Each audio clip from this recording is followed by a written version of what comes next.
Donald Trump visits the Ohio crash site, and this is no joke. There's actually a headline up on and I put the story on the stack. We're going to read the story. The headline actually says this gives breathing room to the Biden admin because the crash was all Trump's fault anyway. So we're going to be talking about that, and we'll be making fun of some of these morons as well. So stick around for that. We're going to have a great time with that. We are definitely going to have a great time with that one. But in other news, a supposedly anonymous person who was on the grand jury for the Trump indictment comes forward to talk about what happened there, and legal experts on both the left and the right say that she may actually have jeopardized the grand jury case and the indictments by doing so, but we'll talk a bit about that and what's happening there and what we're doing with that. A new name that nobody heard of until 30 seconds ago has announced a GOP bid for the president in 2024, so we'll go over some of that and what's happening there. And the left copes and seethes about Tucker Carlson getting the January 6th tapes. It is going to be all this and more. I was the one flying the balloons. I am Jay Edgar, and this is Contemporary.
So I'm a little bit behind again today because, well, our roads were garbage and it took me forever to get home, partially because some rich turd decided that on 6 inches of snow on an unplowed road, he was still bulletproof enough to take his, I don't know if it was brand new, but it was definitely within the last couple of years, old Corvette, going straight up down by where I work. I'm obviously not going to say where I work, but going down one of the main roads, and wound up spun out into a side street, and ironically the side street I have to take to get home for his troubles. So I got to sit back here and watch two people try to push this Corvette out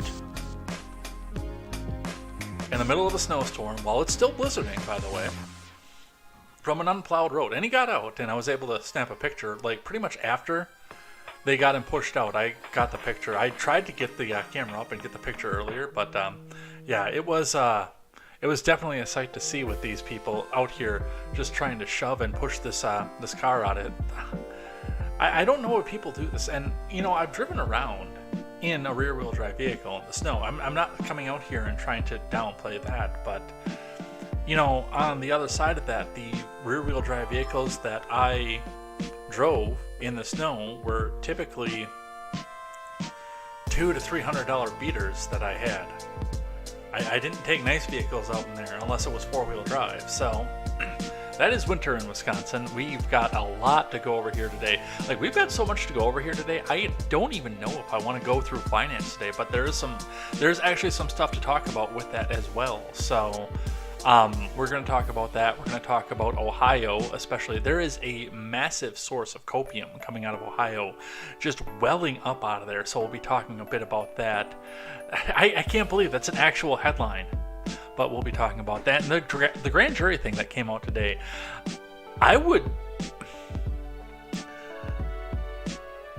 honestly, with the grand jury thing, you know, we've been hearing it from the left for 5 years. We got him this time. The walls are closing in. This is the beginning of the end. He's going to be taken out in handcuffs. We're going to take him out in handcuffs. We're going to get him. We've got him.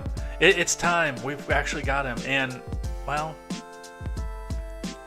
at this point, this actually may be coming from one of their own, where I don't know that they actually would have got him, but it might not matter anyway at this point, so we'll be talking about that. Plus, I've actually got an MSNBC article up here talking about all the cope and seethe coming from the January 6th tape. This is going to be a cope and seethe session, definitely, for the next 2 hours, so sit in, grab a snack or your dinner. Make sure the kids are, I'll be keeping my language clean so the kids can be in the room.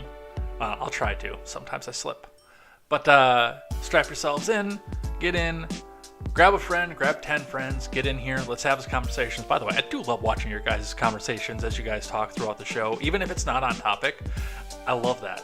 But we got a lot to go over here on Contemporary. Before we get started, make sure you guys go check out great programming such as The Daily Ignoramus, The Breakdown with Birkenhoff, The R-Rated Conservative, The Porch Boys. Go check out Tweets by Brit, Mr. Behavior, The No Gimmicks Podcast, and more as we come together in a coalition to bring you news and commentary and culture from the common man for the common man. That's right, it's not just news.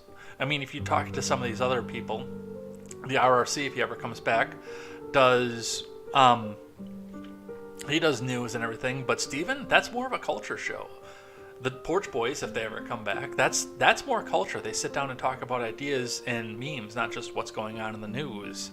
The No Gimmicks Podcast, that's a news show, so we've got that out of there. But there is a lot of culture that goes with this as well. And even when I say go follow Tweets by Brit on Twitter, that's not necessarily a news thing either. That is all kinds of culture. Pro-life, a little bit more conservative than I think some of us are, but still definitely a sight to see. So go check out all those great people on all their various platforms. It's going to be a great time as we come together to bring you a better news and culture experience from the common man for the common man. And let's get started because there's a ton to go over here today. And we are going to start looking in at your finance with the Dow. I've got one IBD article we'll fly through, and then I've got one more announcement of layoffs that's coming in from a very surprising source.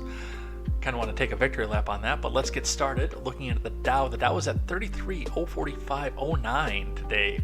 After actually spending a good portion of the day up, it tanked at the end of the day, bringing us back down 84.50 below the previous close, or losing 0.25% throughout the day. So, I mean, there are things out there that people don't want to see right now. War, rumors of war, possible recession, people are losing their jobs.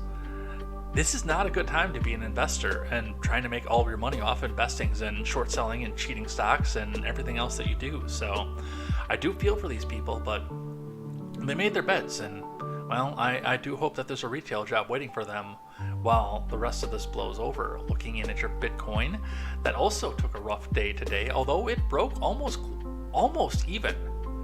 It got almost back to the point where it started off from, losing $296 and 50 US cents on the day, down to 24,157.90, losing about 1.25% throughout the day, but definitely clawing its way back from losing much more through the day. So it's been an interesting ride if you're on Bitcoin. I don't have a lot of money in Bitcoin, but a $20 bill here and a $20 bill there is enough to make it interesting to me, at least. And it's also a good determination of short-term health of the economy, because that's when we sit back and look and say, hey, this is one of your more liquid assets out there, so it's one of the quickest ones to turn back into cash when you need gas, diapers, food, that emergency rent payment, that emergency car payment.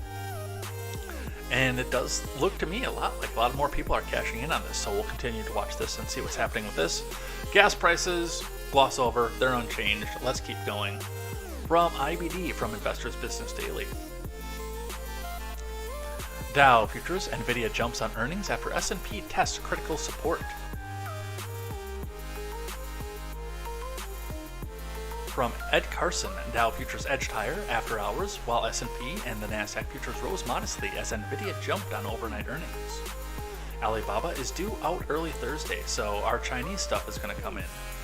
The market rally had a mixed session on Wednesday, up and down, following the 2 p.m. Eastern Time release of the Fed minutes from the January 31st to February 1st policy meeting. Almost all participants thought a quarter-point hike was appropriate on February 1st, but a few favored a half-point move according to the Fed minutes. I'm willing to bet that a lot more of them think that that's appropriate now. The S&P tested its 50-day line shortly before the close. The market rally remains under pressure.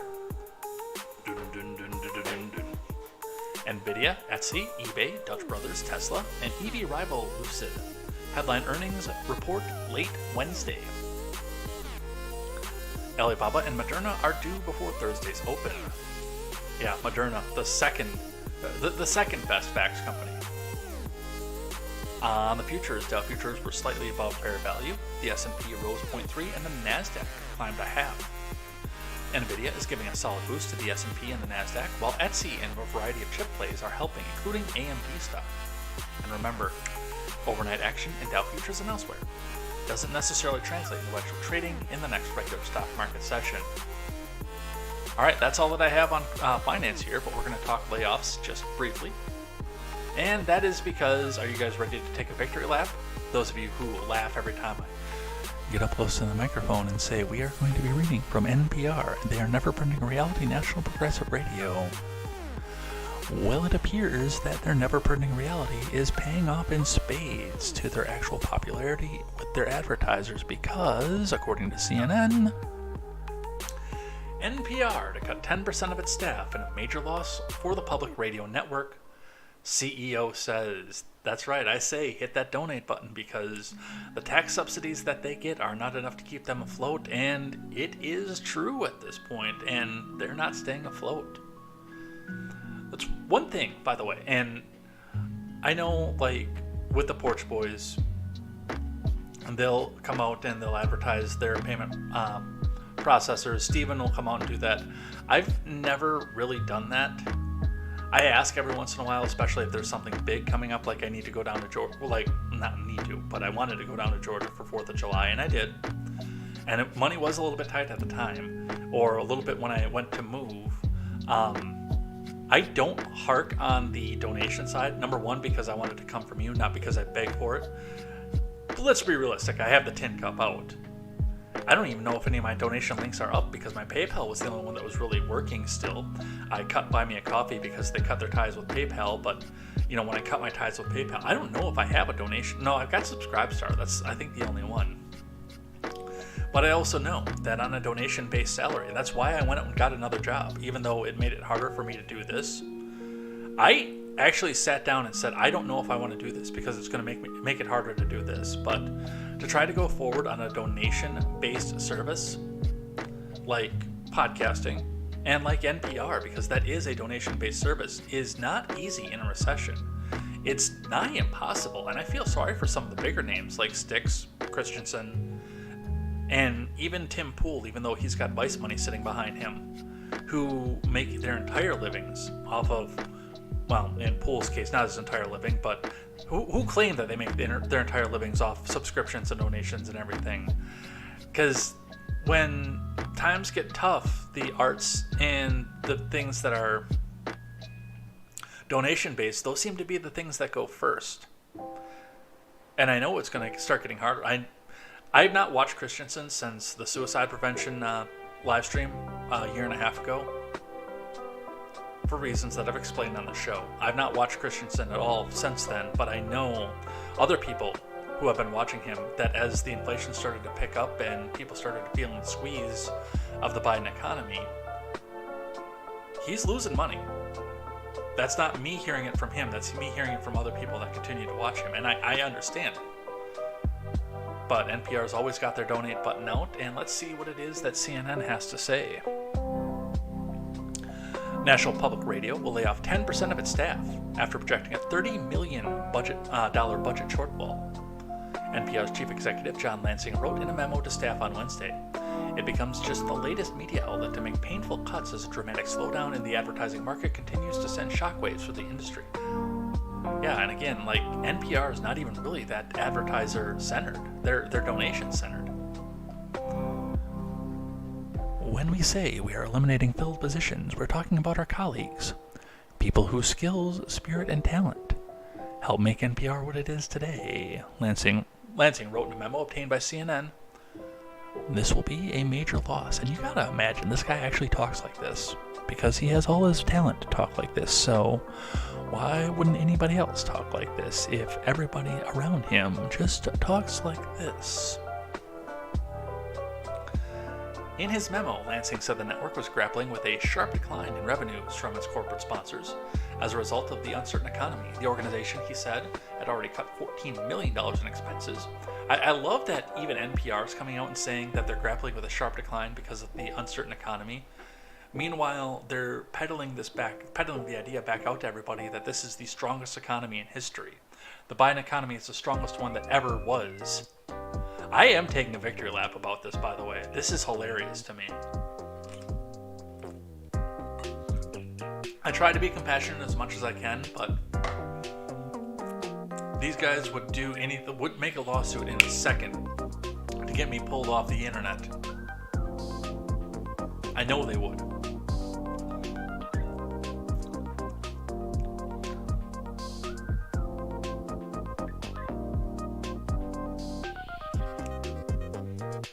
The layoffs to the public broadcaster, home to the popular news programming, Morning Edition, and All Things Considered will result in at least 100 positions being eliminated, an NPR spokesperson told CNN.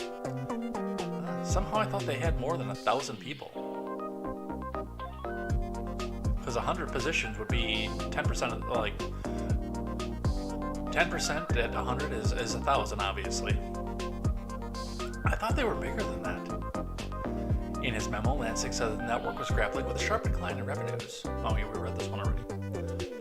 With 65% of our budget supporting personnel costs, we will need to eliminate many of the vacant positions that have been frozen. We will also need to reduce filled positions by approximately 10%, he said.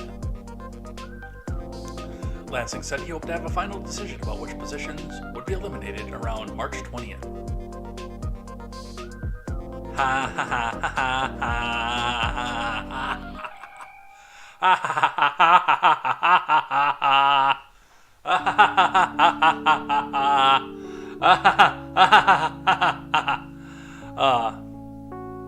I'm sorry. Should I stop laughing? Should I be compassionate? No.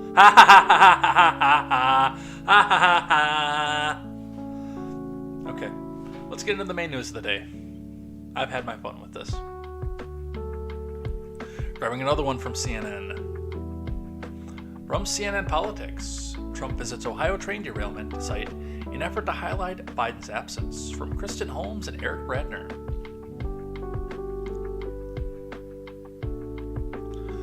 Former President Trump on Wednesday visited the site of the train derailment, criticizing President Biden's handling of the railway disaster that spewed toxic chemicals in East Palestine, Ohio, 19 days earlier. His trip to one of the most conservative regions of the deep red state came with many of the hallmarks of a presidential visit, as Trump sought to contrast himself with Biden, who on Monday made a historic war-zone trip to Ukraine's capital, much to the chagrin of a lot of people, by the way. "You are not forgotten," Trump said as he stood alongside a small group of local officials, including J.D. Vance, and first responders after the briefing at a fire station. The former president's Ohio trip came as the 2024 GOP presidential race begins to take shape, with intra-party rivals lining up to take on Trump. Other Republicans have also criticized Biden's response to the derailment near the Ohio-Pennsylvania border. "During any time of crisis, go to your people immediately," former UN Ambassador Nikki Haley said Tuesday at a campaign stop in Iowa. Amid the increasingly pitched battle between Democrats and Republicans over whether the government has done enough to help the Ohio town, Trump sought to take credit for the escalating federal response, saying Wednesday that the announcement of his visit opened up the dam. I mean, I don't know that that's the reason that they did it, but, I mean, you can't argue with the timing. It might not have been the reason that they did it, but the timing just smells funny to me. Doesn't it smell funny to you? He said the Federal Emergency Management Agency's announcement last week that it was deploying teams to the area should have come 2 weeks earlier, or at least a week earlier. The Donald also said that he'd help coordinate the delivery of thousands of water bottles to the area, some with Trump logos on them, because he's a branding guy. It's crass, but it works. I can't say that if I was in a position where I was branding and putting my name out there, that I don't know that I wouldn't do the same. I'm not going to lie.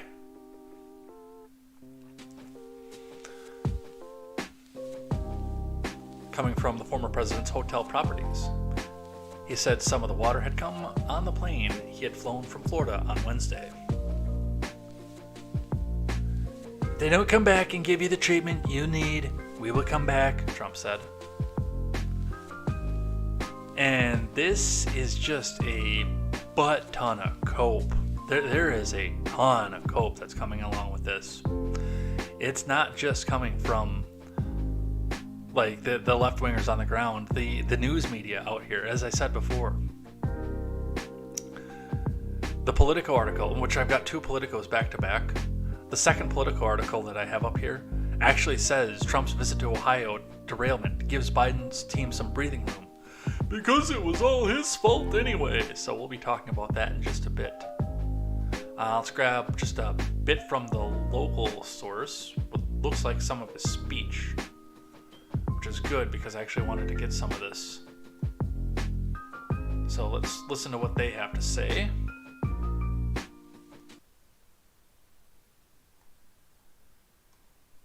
Told you loud and clear, you are not forgotten. Former President Donald Trump showing support for the community of East Palestine. He praised first responders and village leaders. Everywhere Donald Trump went today, people followed. You can see crowds holding up signs and shouting his name. His visit drew lots of attention from the community and media from all over.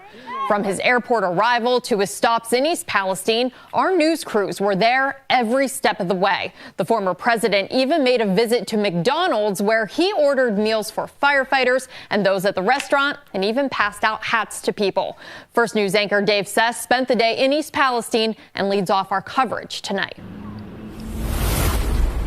And those people were lined up here along North Market Street, the main drag through town, which is a lot quieter right now than it was earlier this afternoon as the former president came and visited through. The only way you might know that he might have been here earlier today is there's still that memorabilia stand behind me selling hats, T-shirts, flags, and sweatshirts with Trump's name on them. As for right now, it's certainly much. Yeah, those people go wherever he goes. They definitely do. I saw a bunch of them when I went to the Trump rally in Waukesha last year. Those guys follow him wherever he goes. And they're making a buck off his name. And good for them, by the way. Quieter, but there was a lot that he had to say today with the visit to the fire station, which is about 2 blocks the other way behind me. Let's learn more about that from First News anchor Stan Boney. With a round of applause, former President Donald Trump entered the fire station, accompanied by the fire chief and the mayor. To the people of East Palestine and to the nearby communities in Ohio and Pennsylvania, we have told you loud and clear, you are not forgotten. Among those behind Trump were leading Republican office holders, East Palestine firefighters, and other members of the community. Standing less than a mile from where the train derailed, caught fire, and exploded, Trump was complimentary of Norfolk Southern and its commitment to the village. But it means that the affected communities beyond the borders of East Palestine are going to be taken care of. And they've said so, and they've said it loud and clear, and I think they probably mean it. Trump spoke for 10 minutes, and among those he mentioned was President Joe Biden. I sincerely hope that when your representatives and all of the politicians get here, including Biden, they get back from touring Ukraine, that he's got some money left over. The former president wondered why FEMA was hesitant to commit to East Palestine, but had a reason why FEMA has since decided to help. When I announced that I was coming, they changed their tune. It was an amazing phenomenon. We're a small community. We don't want the media attention. Mayor Trent Conaway received a laugh when talking about the reporters that have descended on his village. We appreciate you being here, but at some point we'd ask you to leave. In East Palestine, Stan Boney, WKBN 27 First News. And I mean, realistically, when we listen to something like this, in full reality, there's the aspect of the fact they didn't want to give aid to this community because this is a Trump plus 30 district. Or it was in the last election. This is our plus 30.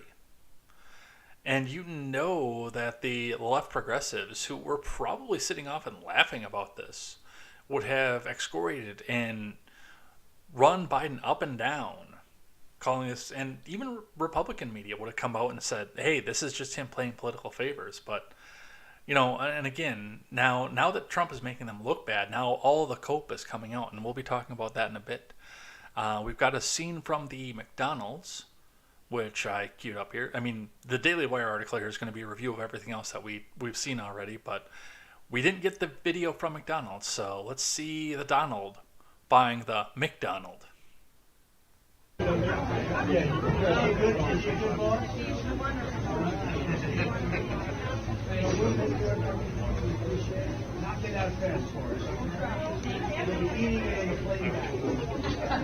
everybody. Have a good time. Glad you came down. We're happy you came down here to visit us. Great on. Appreciate it. And make sure you get it out fast. Make sure everybody gets some, okay? I'm going to buy it all for everybody. We're not just going to give it away. I'm going to buy it. Here's my black card. Put it all on there. And honestly, good for him. I know there's probably going to be some cope about this. As busy as I've been at work for the last couple of days, I have not actually been able to really pay attention to Twitter, but I know that if I go back and open it up and start scrolling, I'm going to definitely find some cope. Some cope upon cope upon cope upon cope. Well, he's just doing this for political purposes. He's just doing this because he's running for president. Yeah, but he's there. That's the important part, is the fact that he's there.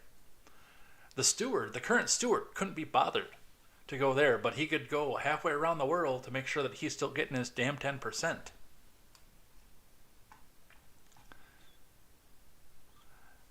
Meanwhile, Mayor Pete says the time's not right for him.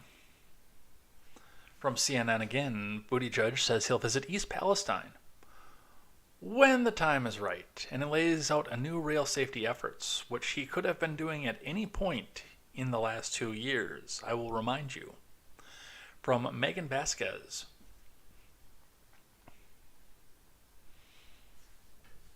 Transportation Secretary Pete Buttigieg told reporters on Monday that he plans to visit East Palestine when the time is right, and announced new efforts by his agency to improve rail safety in the wake of the train derailment that has left local residents questioning the safety of their soil, air, and water.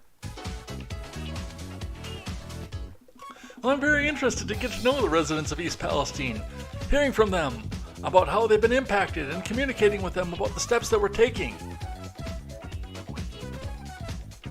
Mayor Pete said on a Monday call, adding that he'd referred to the past common practice of transportation secretaries by deferring first to the National Safety Transportation Board after a major disaster like the derailment. But yes, when the time is right, I do plan to visit East Palestine. I don't have a date for you right now. I'm actually going to defend our fairy friend here, Gay Dracula. I'm going to defend him on this one because even though he is reaching and begging and pulling excuses for not doing this, I'm going to be completely honest. If I was in his position right now, like if this was, because this happened on what, February 3rd? Yeah, February 3rd. If this was February 4th, and he was saying that the time was right, I'd be calling him a jackass and everything. If I was in Mayor Pete's position and there was a major disaster like this and I hadn't gone and it's been 3 weeks, I wouldn't even dare show my face there. I would know full well that I would be run out of town by pitchforks. I would take the media hit, I would take the opposing party hit, and take my lumps, and probably resign, honestly, because I would know that there'd be no way that I could come back from anything like that, but I would never show my face in that town. If I were to be taking a road trip, and if I was in Mayor Pete's position, and if I were to be having to take a road trip that was taking me through East Palestine, and that was the shortest way to get from where I was coming from to where I was going, and to detour around East Palestine would add 3 hours to my journey, I would call up my family members or whoever I was visiting or whoever was expecting me on the other side and say, yeah, I got delayed somehow and I'll see you in an extra 3 hours. I wouldn't go near East Palestine ever again if I was Mayor Pete. But he's also got to man up and say, I screwed up. I didn't go when this was, and I let the media try to cover this up. But I know better than to show my face there, because they will have the torches and pitchforks waiting for me if I do. And then we'll have CNN on deck to call them hate crimers and anti-gay and homophobes and crap like that. Mayor Pete said that he could have spoken out sooner and that it was a lesson learned in an interview Tuesday on CBS's Red and Blue. I was focused on just making sure that our folks on the ground were all set, but could have spoken sooner about how strongly I felt about this incident. And that's a lesson learned from me, Buttigieg said. Yeah, again, dude, just come out and say it. You're not going there. And you're not going to go there. I know it. You know it. Everybody in the audience knows it. Everybody on CBS knows it. Everybody watching the CNN or CBS interview knows it. You're not going. I think this guy's a moron, but I think he's smart enough to know that if he went into East Palestine, he would not be staying there for very long.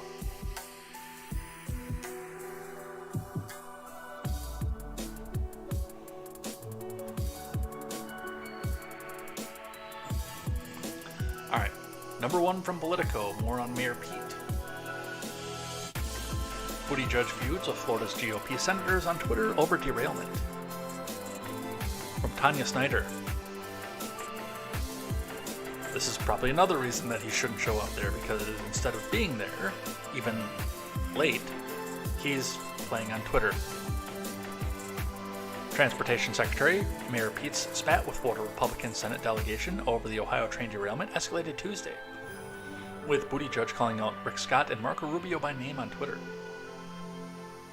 Rubio has called for Buttigieg to resign or be fired several times in the past week, saying Buttigieg demonstrates a gross level of incompetence and apathy, and that he has been completely absent during a major transportation disruption, including this month's derailment of a toxic train payload in East Palestine. And Scott dinged Buttigieg over Twitter for not going to the derailment site. Buttigieg fired back at Rubio, saying the Florida Republican had previously carried water for the freight railroads by backing their push to increase automated track inspections and reduce human inspections. Rubio accused Buttigieg of lying when he said Rubio's letter was a call for deregulation. He's an incompetent who is focused solely on his fantasies about political future and needs to be fired, Rubio tweeted. The facts don't lie, Buttigieg tweeted. The 2021 letter you signed was obviously drafted by railroad industry lobbyists. You know, the people that you're actually supposed to be representing as a transportation secretary? Now, will you vote to help us toughen rail safety, accountability, and fines, or not? Yeah, here we go. Surveillance video. Ohio train ignited sparks ahead of the derailment. If they'll actually play the video. It is Politico. And for whatever reason, it doesn't like to play nice with my system. Yeah, we saw that. That didn't just happen, by the way. I know enough about wheel bearings that I know that didn't just happen. 20 miles away from the derailment site. You've been having problems with the wheels on that car for a very, very, very long time.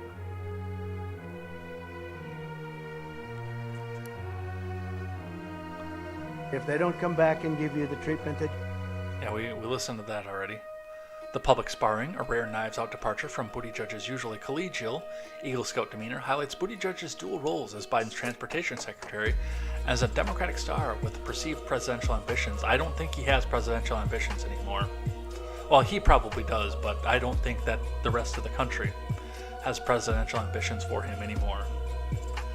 Buttigieg presents a tempting target, considering shots at him potentially land a blow on Biden, while also possibly tarring any future Buttigieg run for office. And yet, in spite of all of this, in spite of every failure that Mayor Pete has had in this, he can still come out and say, well, they're just calling me out because I'm gay. It's an interesting point, MK, by the way. And I posted on Twitter earlier about this and thinking about this, actually. Now, I know that what's happened in East Palestine is going to... it's going to affect home prices and property prices in East Palestine. I think we all know that at this point. I think every one of us knows that for the foreseeable next decade, if you own a house in East Palestine, you're gonna lose your ass on it. But I now have to wonder too, just like what MK Ultra just said, if this is going to be a situation where anything along a rail line is going to lose property value. Which, I mean, to a point, it actually already has a lowered property value, but I wonder if it's going to lose more because of this. Like, if people are right now looking to move away from the rail line. I like living near a rail line, even in spite of all of this.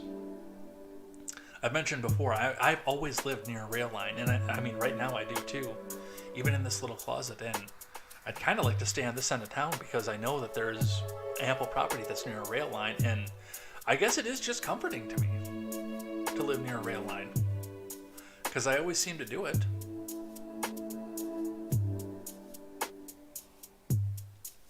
I don't know, I sleep better with, like, I can sleep through the train sounds. I think that's a part of it. And of course, again, the reduced property value, making buying a house easier.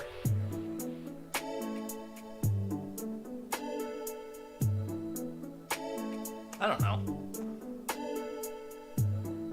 If a bunch of houses popped up for sale that were right near a rail line, I might actually go and pick one up. Because that, I think, is something I would enjoy. But that's Mayor Pete. Oh, we got Rick Scott on this too. Scott, meanwhile, challenged Booty Judge Tuesday over Twitter to go to the derailment site. Yeah, he can't do that. Hey, Secretary Pete, the right time for folks in East Palestine is now, Scott tweeted in response to a CNN story that quoted Booty Judge as saying he would go when the time is right. When leaders show up, things get done. Enough with the excuses, Scott tweeted. Show up, do your job, and stop playing politics with every crisis you find.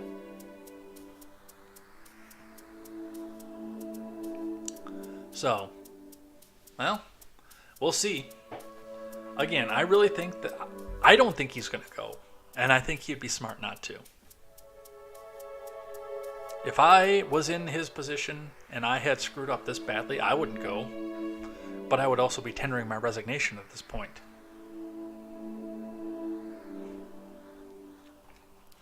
Another one from Politico for us. The KTZed, and I put the announcement on Twitter. Trump's visit to Ohio derailment gives Biden's team some breathing room. Because that is the actual headline that's up there. I opened this up out of morbid curiosity as to what breathing room they thought this would give the Trump or the Biden admin. Out of sheer morbid curiosity, I opened this up and said, okay, I'm interested. What do you think this is? And the sub-headline, which I don't usually read, gives away all the stupidity and the cope in 1 second. His planned appearance near the scene of this month's toxic derailment has Democrats pointing to his past efforts to roll back train and chemical regulations. This is it, folks. They're saying that it's Trump's fault. The derailment is Trump's fault. And because he's going there, this means that Biden can relax and not have to go. Let's read. This is from Tanya Snyder, Alex Guillen, and Adam Wren. Trump's visit to the site of a toxic train derailment in Ohio is offering a political opening to battered Biden admin officials by calling new attention to the former president's records of rolling back regulations on both rail safety and hazardous chemicals. Okay, even if that's true, which it's not, number one, this train would not have been subjected to the law that he repealed, because only 3 cars carrying a chemical that's been banned since the 70s were involved in a train of more than 300 cars. And the regulation, and I went back and looked at that, applied only if it was more than 25% of the cars on the train. So this didn't even affect this particular train. Trump admin withdrew an Obama-era proposal to require faster brakes on trains carrying highly flammable materials. No, it actually was a requirement for trains with more than 25% of its cargo carrying highly flammable to have an automated brake system that was triggered by overheating wheel bearings, which this train did not qualify as. And did regular rail safety audits of railroads and mothballed pending rule requiring freight trains to have at least 2 crew members. He also placed a veteran of the chemical industry in charge of the EPA's Chemical Safety Office, where she made industry-friendly changes to how the agency studied health risks. These actions have mostly been a matter of Trump-era trivia amid the furor over the February 3rd derailment in East Palestine, which has brought fierce GOP criticism of the response by Biden appointees such as Transportation Secretary Pete Buttigieg.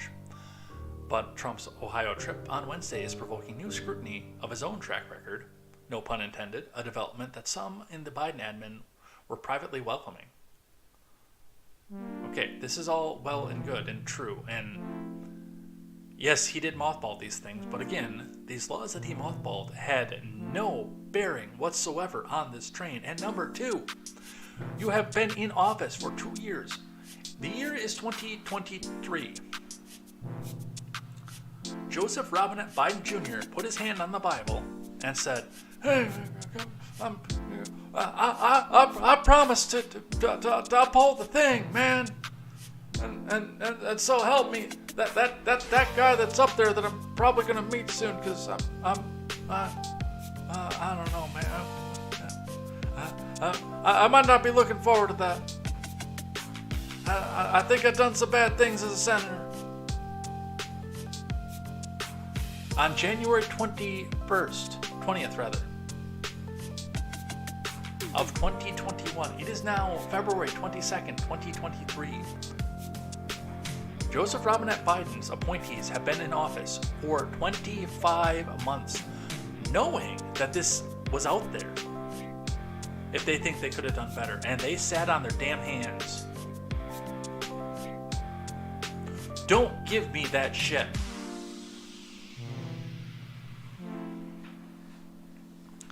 And this is, of course, on top of the fact that, again, I look at these wheel bearings. I look at all the safety checks that these wheel bearings had to go over, the ones that are on fire. And if we have these hot boxes, like they say that we do, every X amount of miles, these wheel bearings were going bad and getting hot for days, literal days, before this train derailed. This was not a sudden thing.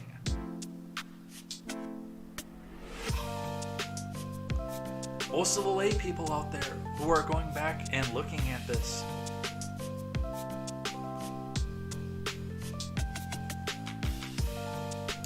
can't look at this and say something about a wheel bearing fire because they don't have the mechanical aptitude. Well, maybe not mechanical aptitude, but not the mechanical training. I turned a wrench for 7 years. You know what you do in your first couple years turning a wrench on commercial vehicles? Wheel bearings.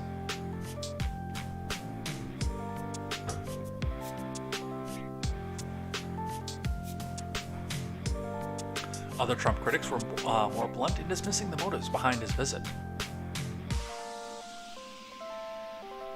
"It is clear that this is a political stunt," said former Transportation Secretary Ray LaHood, a Republican and former member of Congress who led the DOT during Obama's first term.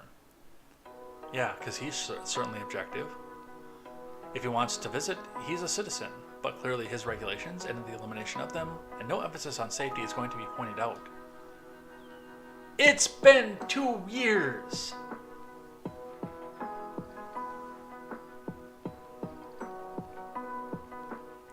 Buttigieg took his own veiled shot at Trump, though not by name, when answering a political reporter's question about the tension between Trump's rail safety record and his criticisms of the Biden admin.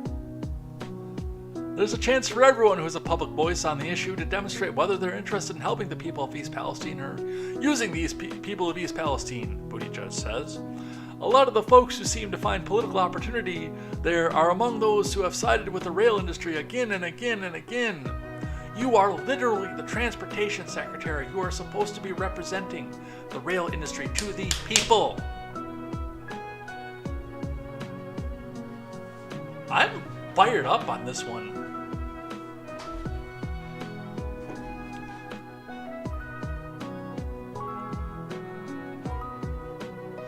as they fought safety regulations on railroads and hazardous materials tooth and nail.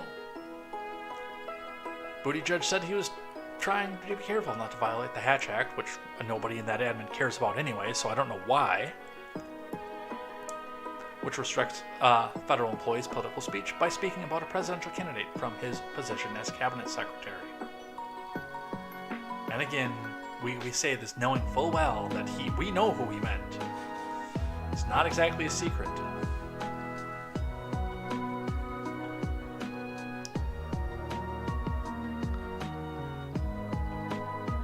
From the USA Today, I think we can actually skip this one because a lot of this information was in the political article, but yeah, White House blames Trump admin and Republicans over East Palestine oil spill, or Ohio spill rather.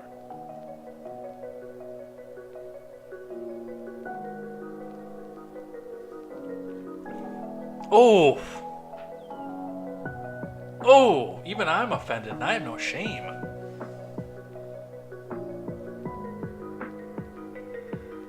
Some other news on this before we move off and talk about the Georgia grand jury is, and this does affect you if you are in the Ohio area, but Giant Eagle is removing bottled water produced by company using the spring in the same county as East Palestine train derailment. That's probably a good idea. In fact, I would almost question why you waited this long. Although you were probably had stock from before the derailment. So, yeah, I would honestly question why this company is still bottling water at this point. If it was distilled, maybe it'd be a different story, but... From Dan DeRoos. Out of an abundance of caution, Giant Eagle has removed gallon-sized bottles of water produced for the chain by a company using a spring near the site of the East Palestine train derailment. Creekside Springs is a bottled water company that sells everything from spring to distilled to purified waters to wholesalers, supermarkets, and convenience stores. The company's website explains it has two facilities, one in Ambridge, Pennsylvania, and the other in Salineville, Ohio, which is located in Columbiana County. By distance, the Ohio facility is about 25 miles from East Palestine, where a Norfolk Southern train hauling hazardous chemicals derailed and caught fire February 3rd. They set it on fire. It didn't catch fire. Creekside Springs spring water comes straight from our proprietary protected natural springs located in lands adjacent to our Ohio facility, the company's website explains. Spring water, by Ohio law, must be taken from water that's naturally occurring and comes from to the surface without the use of drilling or mining. One of Creekside Springs' biggest customer is the grocery store chain Giant Eagle, which sells the water under its own label. Giant Eagle operates more than 400 retail locations throughout Ohio, Pennsylvania, West Virginia, Mama, Maryland, and Indiana, according to the company's website. After a request from Cleveland 19 Tuesday morning, Giant Eagle issued the response. We at Giant Eagle have been closely monitoring the ongoing community and environmental impact of the February 3rd train derailment in East Palestine. We have offered direct support to team members who may live in the area and have partnered with regional food banks to make product donations to others in need. Additionally, we conducted a thorough review of select varieties of the Giant Eagle brand spring water sourced from the facility in Salineville, Ohio, which is located approximately 25 miles southwest of East Palestine. Importantly, the only Giant Eagle brand products sourced from the Salineville facility and sold in our Giant Eagle Market District and GetGo stores are varieties of spring water packaged in gallon size or greater containers. Giant Eagle has been in daily contact with a representative from the facility and has learned that the water used in these products comes from a protected spring located at a higher elevation than East Palestine and is not near groundwater sources directly impacted by the incident. The Salineville facility also informed us that a third-party lab has been regularly testing Salineville's raw water sources and finished products and has not found any evidence that the water has been negatively impacted by the February 3rd incident. As we continue to receive these assurances from our Salineville water vendor, we also recognize that regional and national health officials continue to send resources to East Palestine to learn as much as possible about the I lost my place when I scrolled. about the potential impact to the health of the community out of an abundance of caution. Giant Eagle has made the decision to remove all gallon size or greater Giant Eagle brand spring water sourced from the Saleinville facility from our shelves until further notice, while we continue to evaluate ongoing testing and potential impacts to the spring source. And again, I would have done this 3 weeks ago.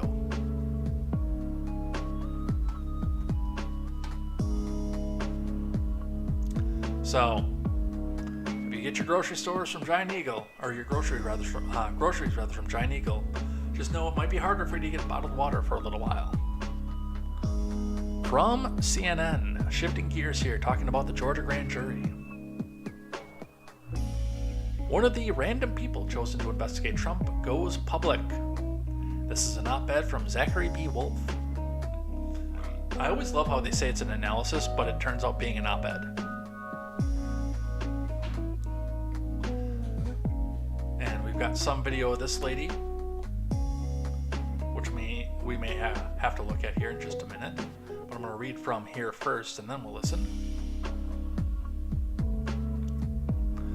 It's a marvel of the American judicial system that Emily Kohrs, a 30-year-old woman who has described herself as between customer service jobs and who said she didn't vote in the 2020 presidential election, could play a pivotal role in the potential indictment of a former U.S. president. But we're getting ahead of ourselves, and so too maybe Kohrs. The foreperson of the special grand jury impaneled from May 2022 through January 2023 to help Fulton County, Georgia prosecutors investigate Donald Trump. It's important to note that Trump has not been indicted, and it's not clear he ever will be. He denies all wrongdoing. Fannie Willis, the Fulton County District Attorney who conducted the sweeping investigation, in which Kohrs played a role, is still considering what, if any, charges should be brought against Trump or anyone else for trying to overturn the election in 2020. Prosecutors will make that decision, not the special grand jury on which Kohrs served, and that heard from witnesses and prepared a report and recommendations. Kohrs is cagily answering questions, teasing that the special grand jury may have recommended charges for Trump, and saying she hopes something will come of all of it. Her identity as the foreperson was first revealed by the Associated Press, and in addition to the Associated Press, she has in short order done interviews with the New York Times, a former newspaper, the NBC News, the Atlanta Journal-Constitution, and CNN, all highly left-leaning outlets, by the way. The former U.S. Attorney Harry Litman said on CNN Wednesday that prosecutors have got to be consternated that a potential jury pool could be contaminated by Kohrs' odd 15-minute PR tour. Yeah. But he acknowledged that her teasing suggestion that Trump could be indicted is nothing short of incredible. In terms of magnitude, I'm straining for the right adjectives, but it'd be the biggest thing that's happened in the criminal law, perhaps in American history, right? This has never happened to a former president, Litman said. This has never happened to a former defendant either. Or alleged defendant. While federal grand juries are notoriously secret affairs, for a reason, by the way, grand juries impaneled in local courts have varying rules.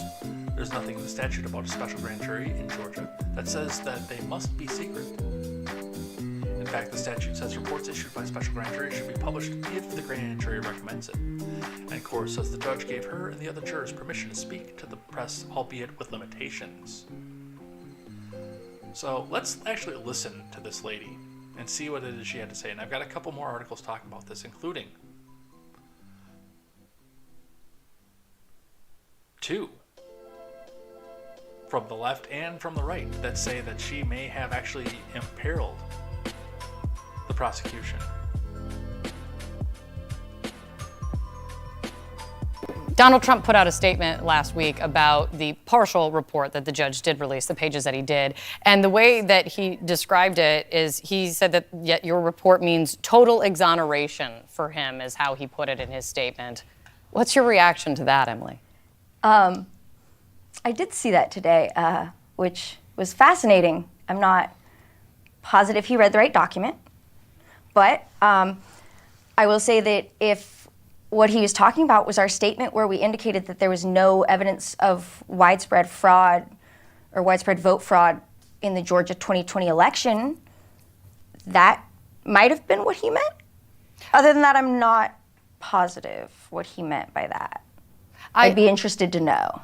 I'm sure we will hear more from him after after it all comes out. You know, the portion of the final report that has been released, there's another portion. That part that you just talked about was of great interest to a lot of us, but also the other portion that obviously demands a lot of attention is also the portion, and I'll read this for everyone, where you all wrote, a majority of the grand jury believes that perjury may have been committed by one or more witnesses testifying before it.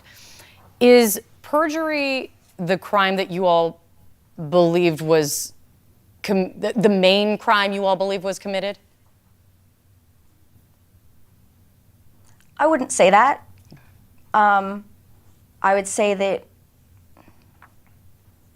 it ended up included there because it was less pointed of a suggestion than some of the other things we may have written in the parts of the report the judge chose to keep confidential. Like I would say that less specific to a person? Right, right. I would say that She's leading, we by the way. thought it was important to keep it separate as well. Okay, I will say that I thought it was important to keep it separate as well, at least in my opinion, not anybody else's but mine, that there's a difference between the crimes we were called to investigate and crimes that were committed in the room. How would you describe the strength of the evidence that was put before you? The strength of it. Was it clear cut? We heard a lot of very compelling things. Like a lot of very compelling evidence. A lot of very interesting things. And things. This lady doesn't have a clue, number one. And number two, I think she knows that she has to tread lightly around what she has to say, because she, just by doing this, is putting this into jeopardy. That we didn't expect. We discovered a lot as we went. Like, we know that you all heard at least one call that Donald Trump was on during this period. This is the infamous call that the whole world has heard as it was released when he was speaking to the Georgia Secretary of State, Brad Raffensperger. But in terms of just calls and recordings of calls, are there others of those? I can tell you I heard other phone calls. I don't think I could name all of them right now if I wanted to. After 75 witnesses in 8 months, it gets hard to keep all your bits straight. Other calls that Donald Trump was on? Yes. I'm positive I have heard the president on the phone more than once. Some of the big name witnesses who came before you, they really fought against coming before you. They didn't want to testify, but they were forced to. They were told by the judge that they needed to, like Mark Meadows, Donald Trump's former chief of staff. What stood out to you from his testimony?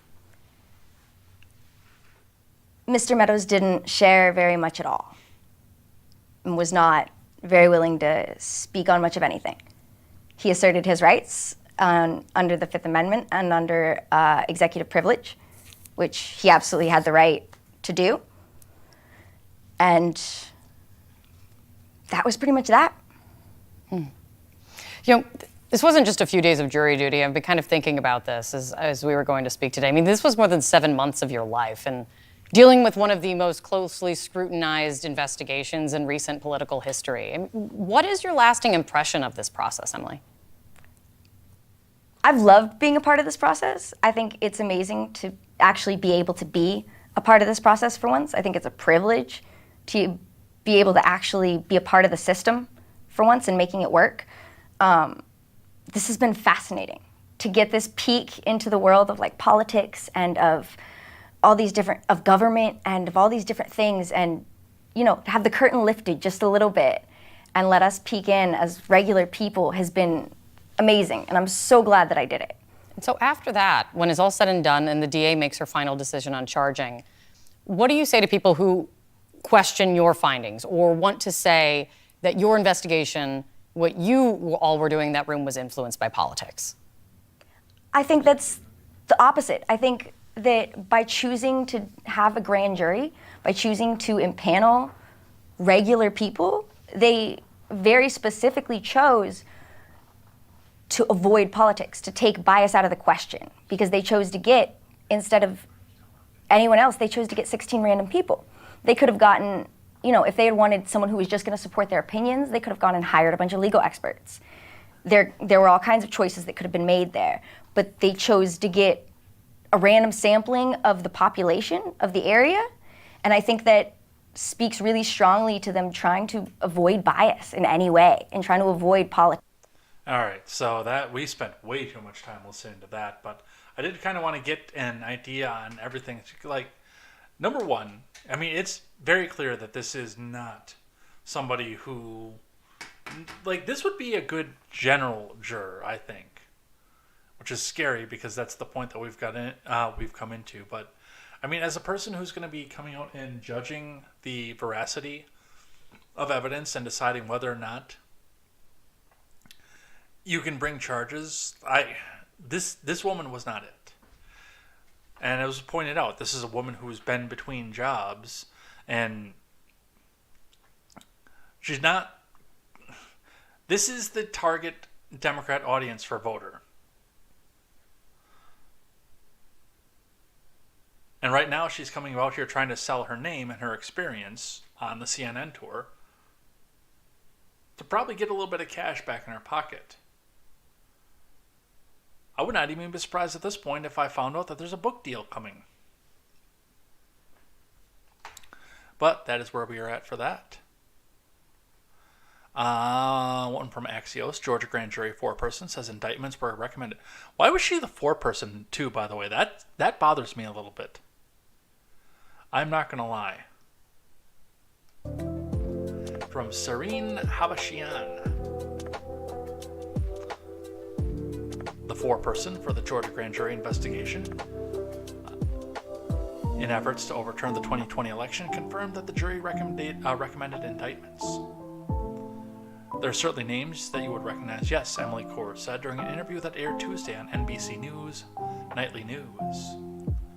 Kors declined to name anybody because that would completely destroy the investigation, per NBC News, due to orders from the judge who presided over the grand jury. When asked if the list could include former President Trump, she said potentially it might, per NBC. Asked by the Atlanta Journal-Constitution about Trump's claim that the sealed jury report totally exonerated him, Kors burst out laughing and asked, "Did he really say that? Oh, that's fantastic. That's phenomenal. I love it." Yes, this is a completely objective person, by the way. She also indicated that there were more than a dozen people included. I don't think there are any giant plot twists coming, Kors added. I don't think that there's any giant, that's not the way I expected this to go at all moments. So, that's what Axios is saying about this.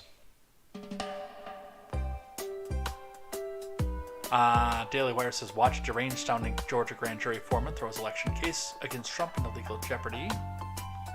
Which we just watched this, so we're not going to go back and do that again.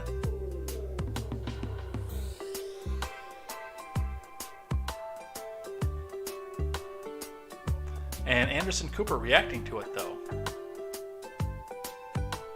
This person is talking on TV. I do not understand. She's clearly enjoying herself. Yeah. But, I mean, is this responsible? She was the foreperson of this grand jury. This is a horrible idea, and I guarantee you that prosecutors are wincing watching her go on this. I was wincing just watching her eagerness Yes. to, like, you know, hint at stuff. It's painful in that respect. This is a very serious prospect here. We're talking about indicting any person. You're talking about potentially taking away that person's liberty.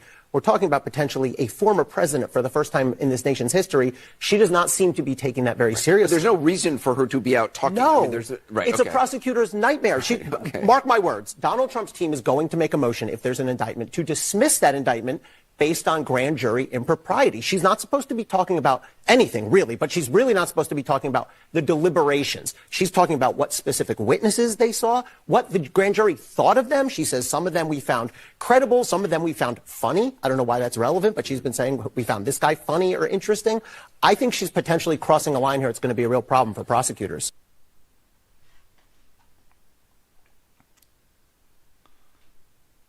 And other commentators felt the same way. Shouldn't she be keeping her big bazoo shut? Joy Behar said on Wednesday. Everyone wants attention. That's what this is about. But I think she could destroy the case.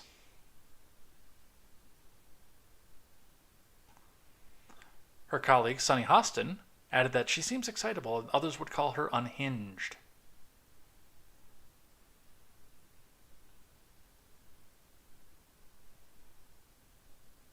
Another person saying, I really wish Emily Kors would just keep her mouth shut. Trump's defense right now is drooling over these interviews. Yes, they are, by the way. They very much are. You don't talk about this now. If she wants to blabber, wait until after the indictment at least. Total airhead. So, that's what the left has had to say about this. From The Hill, Trump attacks Georgia grand jury forewoman over media tour. From Lauren Sforza, which he shouldn't be because he should be thanking her.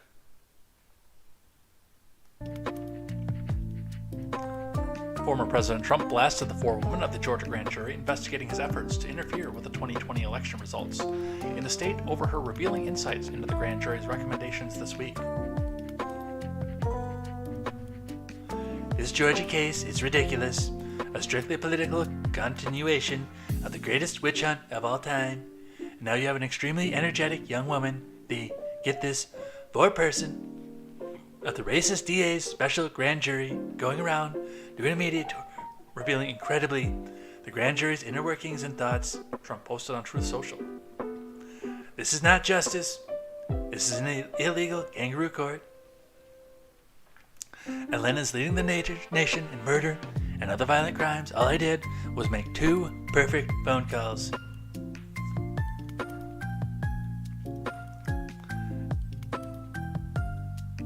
So that's oddly accurate as well, coming from him. Now let's read a tale of 2 stories from Daily Wire and ABC. Georgia grand jury forewoman may have jeopardized Trump case. From Daniel Chayton. The leader of an Atlanta-based special grand jury that investigated whether former President Trump and his allies illegally interfered in the 2020 election is speaking out. And by doing so, legal experts warn she may be creating hurdles for prosecutors. Emily Kors, a 30-year-old resident of Georgia's Fulton County, who says she volunteered to serve as forewoman of the panel, appeared for a series of media interviews on Tuesday. She offered an insider's view of what transpired and teased as many as a dozen indictment recommendations. When asked by the New York Times, a former newspaper, whether the special grand jury recommended Trump in particular be indicted, she said, "You're not going to be shocked. It's not rocket science." Kors laughed when she told CNN's Kate Bolduan the list of indictment recommendations is a long one. Kors stated that she would be sad and frustrated if the DA decides against pursuing charges. The Associated Press reported its team found Kors' name on subpoenas obtained through open records requests. Media reports, including the Associated Press, claims that when Kors was interviewed, she appeared to avoid explicitly defying Fulton County Superior Court Judge Robert McBurney's order not to discuss jury deliberations during their respective interviews. Still, legal experts and others were aghast when at what they witnessed from Kors.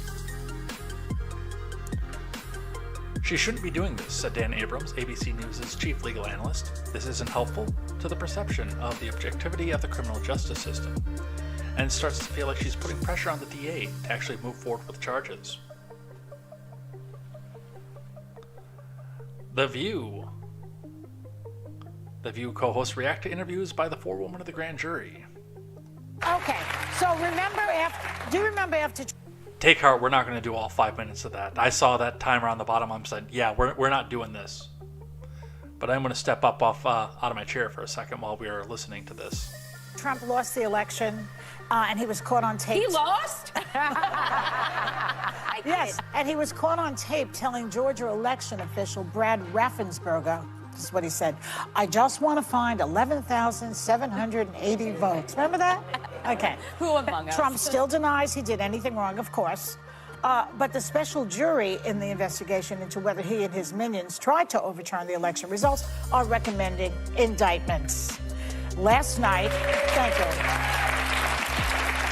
Last night, the jury foreperson could barely contain her excitement on CNN about what's going to happen next. Take a look. Did the grand jury recommend indictments of multiple people? Yes, it's not a short list. I mean, we saw 75 people, and there are 6 pages of the report cut out. So we're talking about more than a dozen people? I would say that, yes. Did you recommend charges against Donald Trump? I really don't want to share something that the judge made a conscious decision not to share. I will tell you that it was a process where we heard his name a lot. When this list comes out, there are no major plot twists. Shouldn't she be keeping her big bazoo shut, this girl? I mean, why is she going around talking? She wants attention. You know, everybody is a Kardashian now. Everybody wants attention. Yeah. And that's what this is about, I think. But I think that she could destroy this case. I will say, I was thoroughly enjoying the interviews, you know, like everyone else. I was giggling and cracking up and stuff. But then when I put my federal prosecutor hat on, I was like, oh no, she's compromising the integrity of the investigation. Right. Because the grand jury, and any grand jury investigation, especially the federal ones, are secret proceedings. And they're supposed to be secret proceedings. Like, you could get fired as a prosecutor for leaving a deposition out in your office or taking it home and not putting it back in the locked chamber. Like, it's so serious because people die, witnesses have died when their testimony is released. And so the fact that she's like giggling and joking, I'm surprised. I know that the judge gave them guidelines and said, like, don't name names, but if you're like, it's about 60-something people, we heard Trump's name a lot. I mean, you know what's happening, and it's just, I think she looked a little excitable, you know, thrilled. People are going to say unhinged. People are going to say she just looks like she was so excited to be there. She's acting like a child, but she's 30 years old. Somebody should have stopped. Yeah, it's attacking the credibility of the investigation. It's technically legal in Georgia, but that feels like a big oversight. If you have so much at stake and the consequences are so great, and whenever you've served in a jury, even like small civil trial, you know, they're so careful. The judicial system is deliberate in what they do. You tell your witnesses not to share the testimony so as not. You can't bring things in. They have all these rules and regulations, and then you're not going to comment on the case, but you allow someone who's not trained, does not have a legal background. Legal people, I'm married to one and I sit next to one, have very deliberate language. They pick their words specifically and they avoid words very selectively. You get in trouble. Yeah, but then you take just a regular jury of your peers and you let her go out and take the mic. There are people trained to do this. This should have been waited. They should have waited. She was rocking that mic, man. Well, she was. I thought she was. I thought she was playing charades, Sonny. She was like 2 words. Yep. Sounds like. I know. That's exactly. I was watching it and I was like, Joy could have held her glee better and come off more impartial than this lady about Trump getting indicted. But 2 things. It kind of feels like out of central casting of. So I don't know who the blonde lady was over on the other side, but I'm going to tell you right now, I never want to see her move like that again. That completely destroyed me. But it also gave me a chance to get up and take a leak. So thank you to The View. Let's see. National security lawyer Bradley Moss said 2 things can be true at once. 1, the little media tour the Georgia Special Grand Jury foreperson did yesterday was obscenely stupid, ill-advised, and inappropriate, Moss said in a tweet. Number 2, it's highly unlikely the public's remarks she made will undermine any actual indictments. Yeah, I don't know about that. Olivia Troy, a one-time advisor to former Vice President Pence, expressed concern for Core's well-being as well as the integrity of the investigation. I really hope someone is advising Emily Coors on safety and security precautions for her own well-being, Troy tweeted. Also, really hoping that her decision to go public as a Georgia grand jury foreperson about one of the most significant cases for our country doesn't hurt the outcome in the end. CNN senior legal analyst Ellie Honig, who is a former federal state prosecutor, called the situation a prosecutor's nightmare. And we watched this clip of Anderson Cooper earlier already. Honig predicted that Trump will file a motion to dismiss using Coors comments if there's an indictment. The grand juror is doing no favors to prosecutors with this giddy PR romp, Honig added in a tweet. Indeed, Trump's legal team is already weighing their options in response to Coors interviews, sources told ABC News. Trump himself took aim at Coors in his Truth Social platform on Wednesday, which we read that already.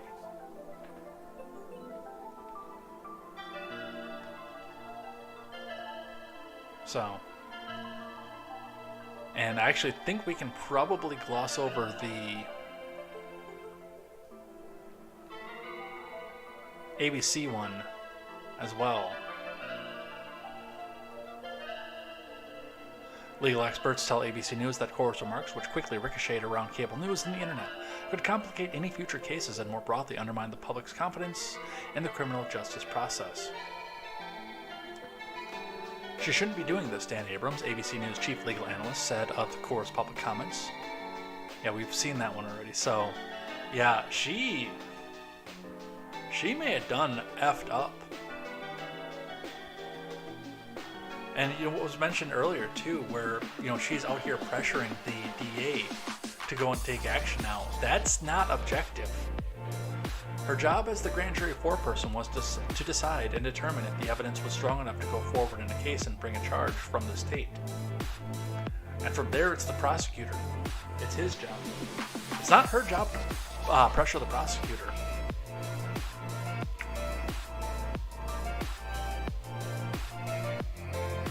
In other news from this family, because they're going to keep going with this, from CNBC, Trump daughter Ivanka, son-in-law Jared Kushner subpoenaed in January 6th criminal probe.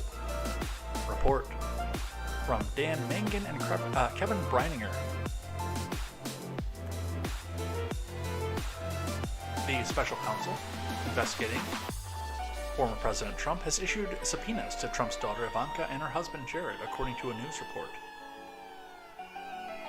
The subpoenas by special counsel Jack Smith, which demanded the couple's testimony before a grand jury, are related to his probe of Trump's efforts to remain in the White House after losing the 2020 election to President Biden and the January 6th selfie fest. Neither of which are true, by the way. Both Ivanka and Kushner served as senior White House advisors to the former president. Both of them had testified to the Select House Committee that investigated the Capitol selfie fest. Smith previously issued a subpoena to former Vice President Pence, who said he will oppose the demand for his testimony. And Smith reportedly subpoenaed Trump's former Chief of Staff Mark Meadows in the same probe. The special counsel spokesman declined to comment on the Times report. Attorneys for Ivanka and Kushner did not immediately respond to CNBC's request for comment.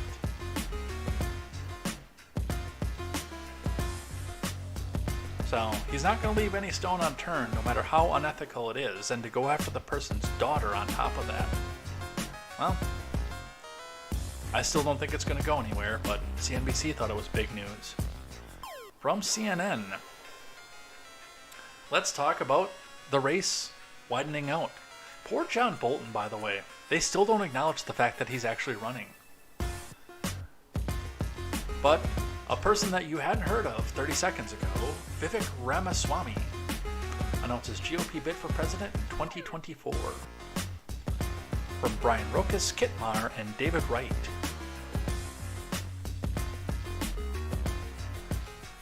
Entrepreneur Vivek Ramaswamy announced Tuesday that he's running for the 2024 Republican presidential nomination. To put America first, we need to rediscover what America is. That's why I'm running for president, Ramaswamy wrote in a Wall Street Journal editorial. I'm launching not only a political campaign, but a cultural movement to create a new American dream, one that's not only about money, but about the unapologetic pursuit of excellence. Ramaswamy is a biotech and healthcare entrepreneur who has written 2 books, Nation of Victims, Identity Politics, and the Death of Merit, and the Path Back to Excellence, and Woke Incorporated, Inside Corporate America's Social Justice Scam. The GOP primary field is still in its early stages. Nikki Haley, the former South Carolina governor and U.S. ambassador to the UN, became the first major rival. No, she didn't. No, she didn't. John Bolton beat her by 6 weeks. When she announced her bid last week, Trump announced his 3rd campaign for the White House last year. A number of other Republicans have been making moves, suggesting interest in a national campaign and openly considering presidential bids. We embrace secular religions like Islamism, COVIDism, and gender ideology to satisfy our needs for meaning, yet we can't answer what it means to be an American, Ramaswamy wrote in the Journal. The Republican Party's top priority should be to fill this void with an inspiring national identity that dilutes the woke agenda to irrelevance, he continued. Plant. Let me say that again. Plant. This is the Marjorie Taylor Greene thing all over again. Now, what are his chances? Mostly, I think his chances are going to come in major primaries, in which, where was I going with that? Mostly his chances are going to come in major primaries where they're still allowed to have primaries, and it's going to be in open primary states where you're going to have a lot of people who assume that the Democrat and the incumbent, Joe Biden, or whoever his replacement is going to be the nominee. So they're going to go pick up a Republican ballot and fill this out for Ramaswamy, in the hopes that many, many other people are going to do the same because they see that he's winning, especially as it gets down into later primaries. But I look at this, I read just some of the statements that CNN put out, and I'm not going to spend a lot of time on this. I know that Styx did a dedicated video on this one, and I don't think I can spend 10 minutes talking about this moron who is not going to go anywhere, who is absolutely 100% not going to do anything in this race. I can look at this and say that, I mean, there's no reason to put any effort into this dude. Because he's a spoiler candidate. He's running as a dark horse, and the Uniparty is propping him up. I mean, even if you go and look at his Wikipedia, which, if you go through the recent edits and the edit logs of his Wikipedia article, you should see Nazi this, hate monger this, rich simp this, left and right. You don't see any of that in there. This is an AstroTurf campaign where he says the absolute right thing, and then with all the Democrats saying, oh, well, he's not Trump, so we like him. Other people saying, oh, well, he might actually have a chance. I don't think this guy's going anywhere. God forbid, I think Nikki Haley has a better chance than he does. And I hate her. From ABC 8, out of Virginia, out of Richmond, Jennifer McClellan wins Virginia 4th Congressional District special election to succeed McEachin. From Dean Mershahi, Democrat Jennifer McClellan won the special election for Virginia's 4th Congressional District to succeed the late U.S. Rep. Donald A. McEachin, and will become the first black woman to represent the Commonwealth in Congress. Now, they say this, and CNN's got the picture up there, and I don't know where they're getting that from.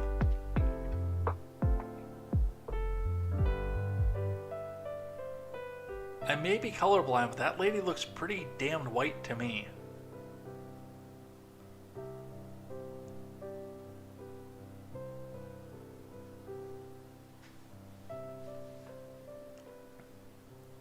McClellan, a sitting state senator, will serve the rest of McEachin's 4th term. McEachin died in November at the age of 61, weeks after winning re-election. I cannot start without first paying tribute to our dear friend Donald McEachin, McClellan said in her victory speech Tuesday in Richmond. I want to thank him for his service and thank Colette for sharing him with us and giving me her blessing to embark on this journey to continue his legacy. He is with us in the room. McClellan's campaign told 8 News that they don't know yet when the Congresswoman-elect will be sworn into office. I'm ready to get to work, McClellan said in her speech. I have a little more work to do down the street, but I'm ready to fight for you in Congress for as long as you'll have me. And I mean, demographically, this doesn't really do anything. This is a heavily blue county. It's not surprising that this went blue. So, in what was up until recently a very heavily blue state. But, I mean, you've got capitalitis, so there's that. None of this is a surprise, and the only surprise that I have here is this woman actually black? Because, I don't see it. Maybe I'm wrong. CNN makes a big deal out of it. Virginia's first black congresswoman, CNN projects, but I'm pretty sure even in the dead of winter, I'm more tan than this lady is. I suppose I don't have the Instagram feed up, so I've actually got to raise my arm up a little bit so you can see the tan in there. I am more tan than this lady is. Let's make sure that we are going to get some from NPR, because NPR has to tell you how bad it is that Fox News gets the unedited tapes to decide what to do with them or what they don't. And remember, you have to hit that donate button, because NPR is losing 10% of its staff because you didn't hit that donate button hard enough. So remember, donate to NPR, your taxpayer subsidies. Don't go far enough in making sure that they can stay on the radio and tell you how evil Democrats are, how evil Republicans are, and how good Democrats are inherently, just by the letter after their name. And we'll see it this year, because Democrats are warning against the release of January 6 tapes to a Fox News hope. This is from Claudia Grisales. And again, hit that donate button. NPR is never printing reality, National Progressive Radio, and they need your dollars. Let's see what it is that they have to say.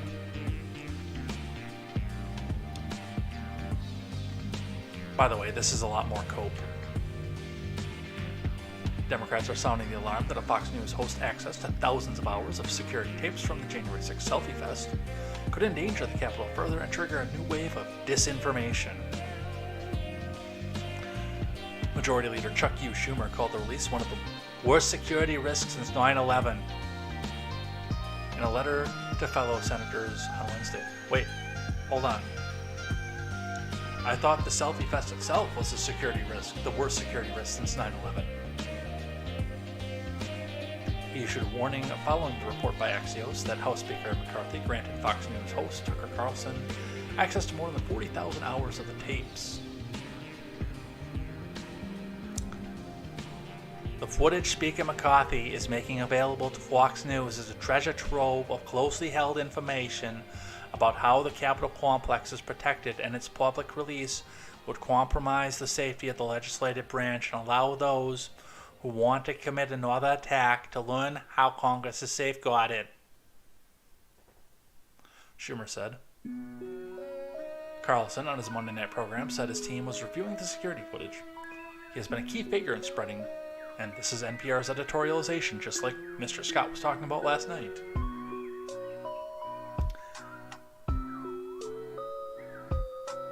He has been a key figure in spreading false claims related to the siege, including incorrect claims that Antifa groups or the FBI could be to blame for the attack.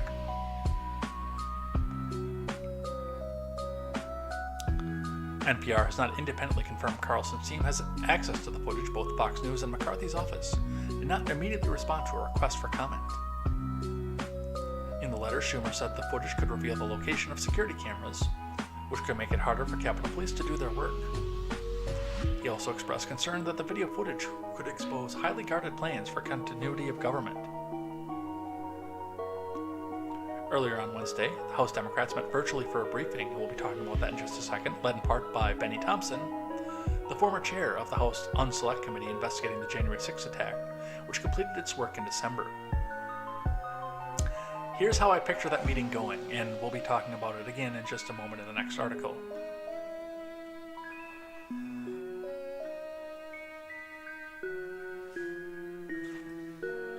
I'm trying really hard not to swear on this because I know that some of you, even watching on the replay, have your kids watching. The hell with it, I'm going with it. Here's how that meeting went. You can put earmuffs on if you're concerned about the kids.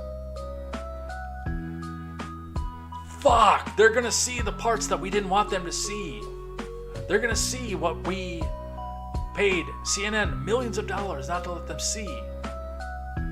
Fuck! What are we gonna do?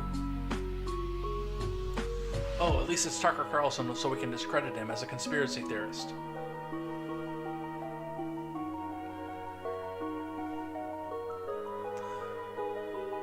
I'm not comfortable with the knowledge that I have right now that security interests at the Capitol, the police who work there, and the people who visit it is protected. Thompson, now the ranking Democrat in the House Homeland Security panel, said, "There's some items that should not be made available to the general public." Was it an ABC producer? I thought it was a CNN producer. Thompson went on to detail the painstaking process the Select Committee followed during its investigation to access the security footage and his worries the same procedures weren't in place today.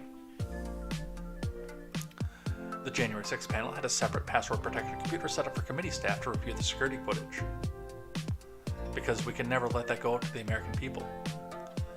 Those staff members worked with the Capitol Police to coordinate which clips the committee wanted to share as part of these hearings, and also with apparently an ABC producer. I thought it was a CNN producer. And the cope and the panic that's coming from this. Number one, no matter how much security footage you release to this is one of the most visited buildings in the world. And security camera footage has not come so far that you don't know where security cameras are.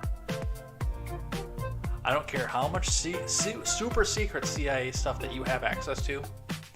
Security camera footage has not come so far that people are just going to not know where the security cameras are. I'm sorry. We're not there yet. Hell, the governments are going to find a better way to hide antennae on police cars before they find a way to hide security cameras in public buildings. The millions of people who visit the Capitol every year know where every security camera is.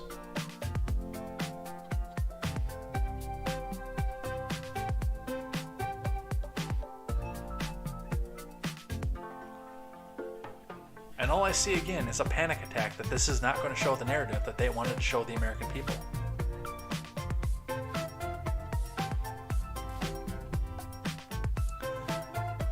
From the Daily Wire, Democrats to huddle about the reported breach of January 6 tapes. From Daniel Chayton.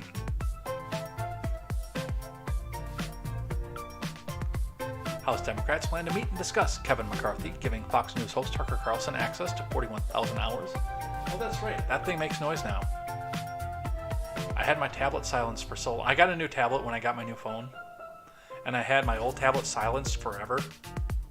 Because there never needed to be an alert on that. I never used it for communication of any sort. And I got the new one, and, it's probably just a YouTube video or something, because I don't use that for communication either, but I haven't gone back and silenced the tablet. Let's see. Minority Leader Hakeem Jeffries sent a letter to Democratic colleagues on Tuesday, saying his team is working to confirm the precise nature of the video transfer, which he called a reported breach that poses potential national security risks. When House Democrats hold virtual caucus meetings set for Wednesday, Jeffries said members will hear presentations from House Admin Committee ranking member Joe Morelle and Benny Thompson, who was chairman of the now defunct January 6 committee.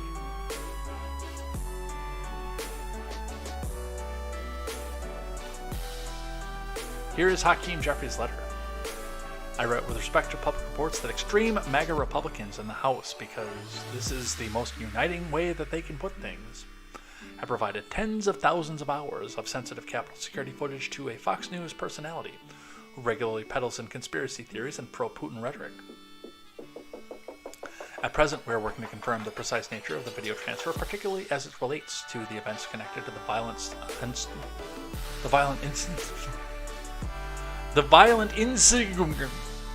Selfie Fest. The apparent transfer of video footage represents an egregious security breach that endangers the hardworking women and men of the Capitol Police, who valiantly defended our democracy with their lives and at risk on that fateful day. During the virtual caucus meeting scheduled for tomorrow at 1400 hours, we will hear presentations from the committee on House Admin Ranking Member Joe Morelle and Benny Thompson, the chairman of the Select Committee, to investigate the January 6th Selfie Fest, We're grateful for the continued leadership as we deal with the potential national security implications of this reported breach. Over the past 2 years, partisan members of the Select Committee were able to diligently review the security footage and not let it get out to the rest of the American people. With numerous protocols in place to protect the safety of members, police officers, and staff who were targeted during the Selfie Fest. I can't say that word. I can't do that. Now, what they did in Kenosha in August of 2020, that's definitely an insurrection, but in this context, I can't say that word, even if I'm quoting. There's no indication that these same precautionary measures have been taken in connection with the transmission of the video footage at issue. Unfortunately, the apparent disclosure of sensitive video material is yet another example of the grave threat to the security of the American people represented by the extreme MAGA Republican majority. Together, we will continue to defend our democracy, their hegemony, they mean, and the well-being of the law enforcement community that protects the Capitol, unless we're screaming that all cops are bastards.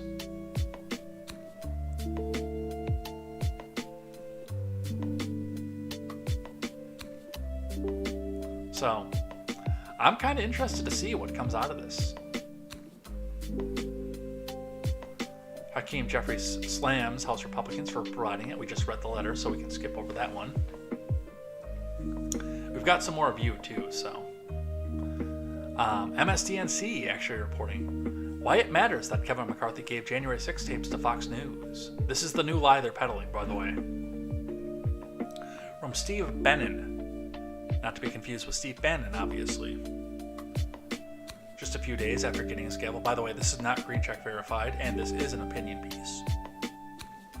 Just a few days after getting his gavel, House Speaker McCarthy told reporters that he intended to release the Capitol Hill security footage from the January 6 Selfie Fest. The partisan select committee that investigated the riot had already presented excerpts, but under pressure from his members, California Republican planned to release everything. The public, the GOP leader said, should see what happened.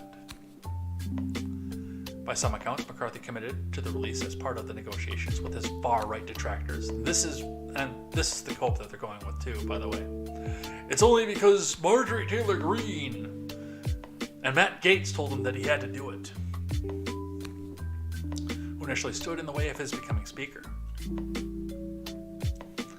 More than a month later, we're starting to get a better sense of McCarthy's unfortunate plan. Axios was the first to report on how exactly the Republican intends to share the sensitive footage with Americans. Axios' report has not been independently verified by MSDNC or DNC News, but some other major news organizations, including CIA-NN, have run related reports, and Fox News confirms the accuracy of the Axios report. What's more, several members of Congress have commented on the story in such a way to bolster its legitimacy. Just so we're all clear about the nature of the process, the videotapes in question are official government materials. They don't belong to one member, one party, or one cable channel. They belong to all of us, and that's why we have to keep them tightly under wraps and not let anybody see them. And yet there's the new House Speaker who apparently made a unilateral decision to give one controversial Fox host exclusive access to 41,000 hours of surveillance footage, rather than giving it out to everybody. You know, again, let's just keep it all under wraps. And the rest of their cope. Part of the problem with McCarthy's move is that Carlson lacks credibility on the issue, as Axios noted. Carlson has repeatedly questioned the official accounts of this Selfie Fest, downplaying it as vandalism. CNN added he has devoted significant airtime to the claim that liberal deep state partisans within the FBI orchestrated the Selfie Fest as a way to undermine former President Trump. He has conducted sympathetic interviews for some of the rioters who were subsequently charged by the Justice Department. I love this. I love the fact that MSNBC can't see the forest for the trees. Just so we're clear, it's official government material. They belong to all of us. So again, we have to make sure they stay completely under wraps and never see the light of day. Can you hear yourself? Or read yourself in this case.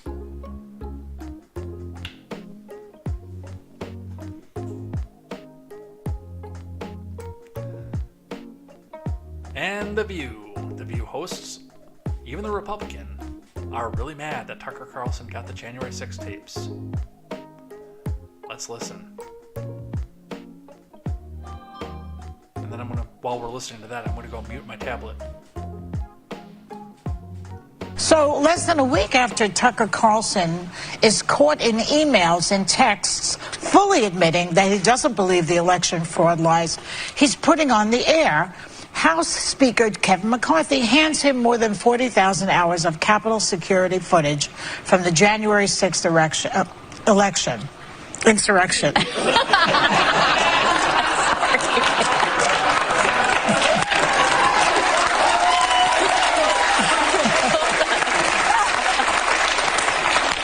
So you get what I'm saying? They go on the air and they tell people all these lies that they don't even believe themselves. And now he's handed all this footage from January 6th to propagandize on Fox. Whatever he wants to say about, he's saying to us basically, don't believe your eyes, believe what I tell you.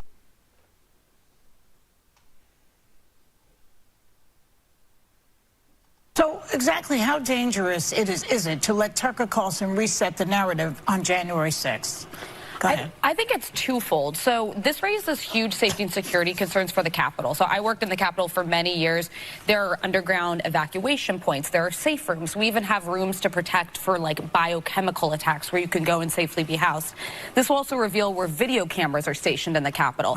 So as a Republican, like we always say, we back the blue. Will you just expose the entire Capitol and undermine the Capitol Police and their safety precautions for something like a January 6th were it to ever happen again, or something like 9/11 where the Capitol was targeted? What a grift.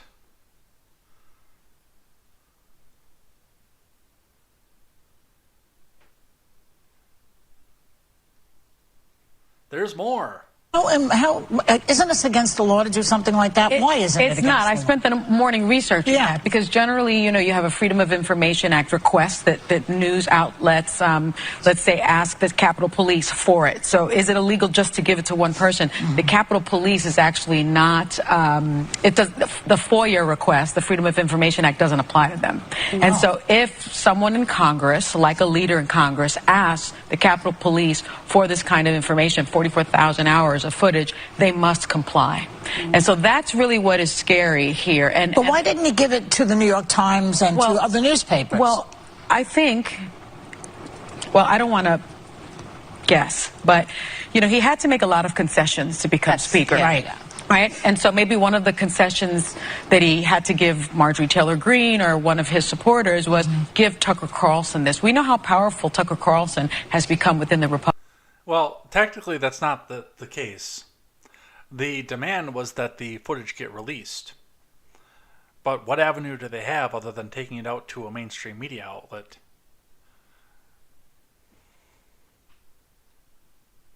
Republican Party. It's really odd that a fake news anchor would be that person. And when I say fake news anchor, I really mean it because a judge ruled in 2020 that Tucker Carlson is not a credible source of news. And in fact, U.S. District Court Judge Mary Kay Viscols decided the whole tenor of his show should make it clear to viewers that he's not stating actual facts.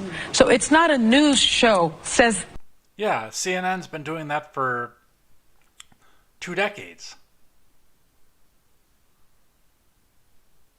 We know what Tucker Carlson is. He's an opinion host. Everybody knows that. That's not uncommon knowledge. The courts. Yeah. He's just like entertainment. And so when you have someone that is just an entertainer slanting the actual facts, I agree with you. It's so dangerous. It's so divisive for our country. But it's most dangerous, I think, for the security of our country. Yeah. Well, And the last one.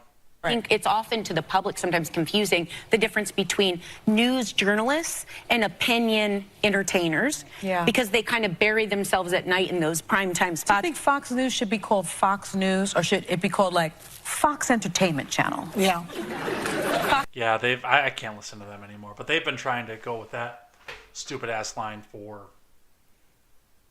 since there's been a Fox News and they decided to slant themselves out to the right.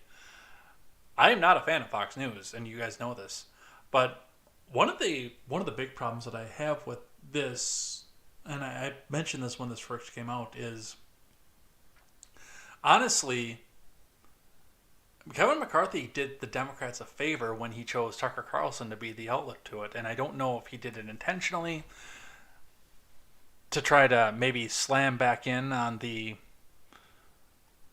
blowback that was coming from him being out there, like, oh hey, look, people that I made these promises to, I am releasing this out, and it's to somebody that you like.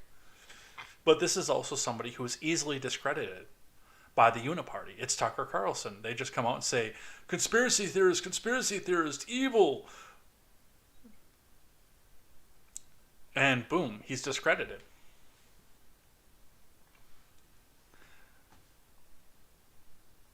But honestly, I want to see all the tape. And I know that I don't have 40,000 hours to work with, but I want to see the tape. I want to see what happened.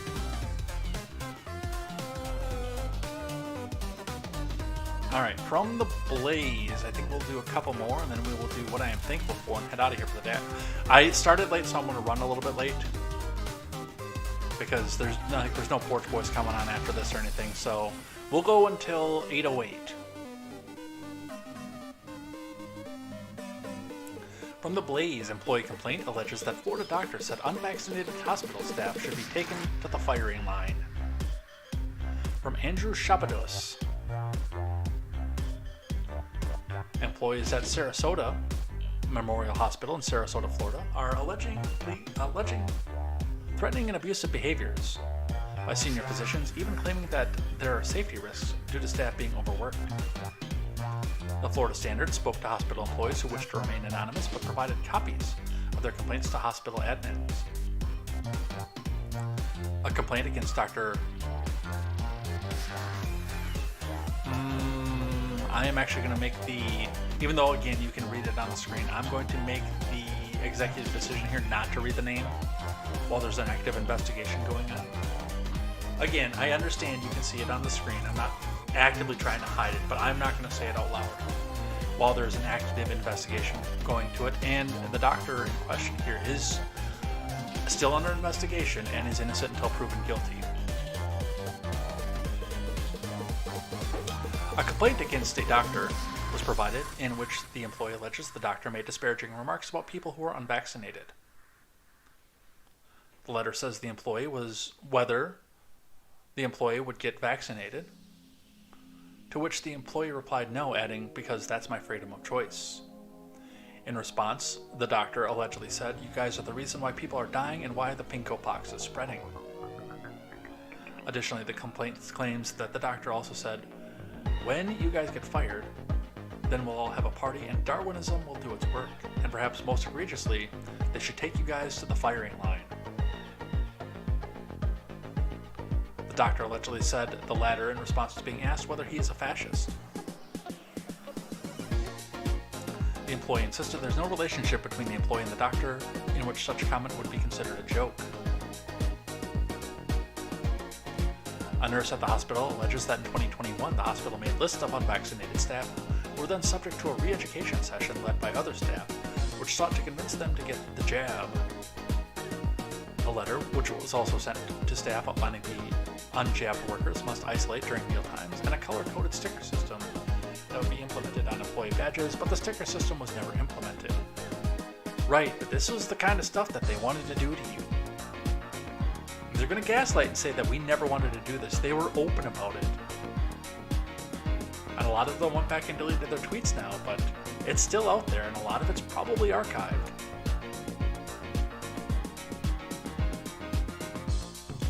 Another staff member claimed that a different doctor, also not named, promotes a hostile work environment, with one physician stating that the doctor, a cardiac surgeon, yells at unvaccinated patients and refuses to perform open-heart surgery on patients who haven't received an mRNA jab.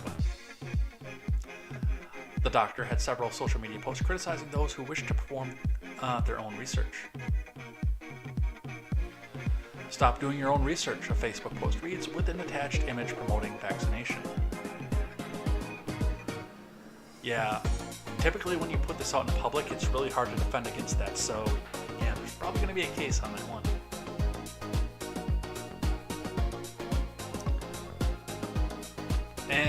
this is also, yeah.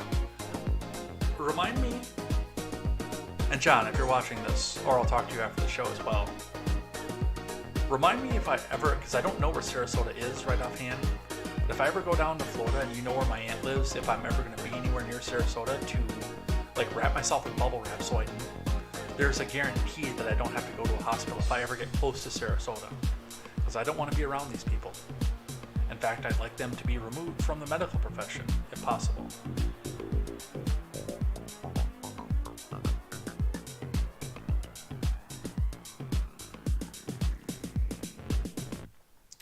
Alright, and the last one, we will save these other two for tomorrow. But we're going to do this last one here from the New York Post.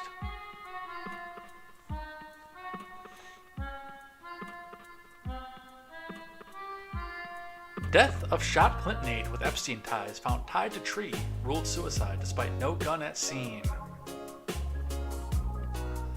Stop asking questions, stop looking over here. The mysterious death of an aide to President Clinton, with ties to Jeffrey Epstein, has been officially ruled a suicide, despite there being no signs of a weapon near the body.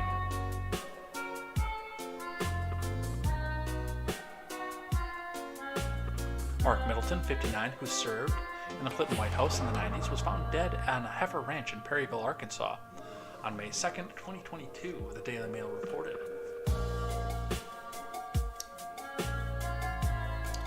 Almost a year after Middleton's death, a police report obtained by the outlet this week revealed that the Little Rock businessman was discovered with a gunshot wound to the chest and an extension cord tying his neck to a tree, which we knew that at the time. I could see the male was obviously deceased. Deputy Jeremy Lawson of the Perry County Sheriff's Department wrote of his arrival at the grisly scene. Notably, Lawson's account includes that while officers located a gun case and 3 boxes of buckshot in Middleton's BMW SUV, there was no weapon in sight. Though the father, who worked for his family's HVAC business in the years before his death, he previously enjoyed a high-flying lifestyle as a special advisor to Clinton and the assistant to the chief of staff, Thomas F. McLarty. Middleton notably signed late pedophile Jeffrey Epstein into the White House 7 of the 17 times he visited the residence. The Daily Mail said he was also reported to have flown on Epstein's infamous Lolita Express jet. I need to breathe more. Middleton left the White House in '95. The following year, the LA Times reported his executive access was curtailed after an investigation determined he abused his connections in an effort to become an international dealmaker.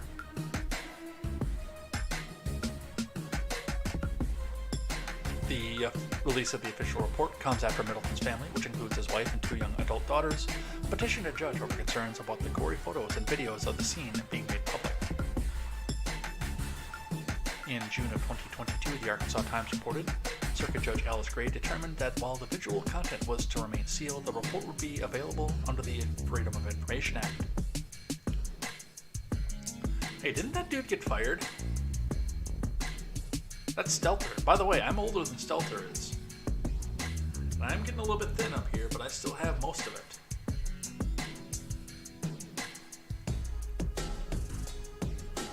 In the months since his death, the internet conspiracy theorists have tried to tie Middleton to the Clinton body count, or the right-wing theory that Bill and Hillary have swaths of political opponents killed.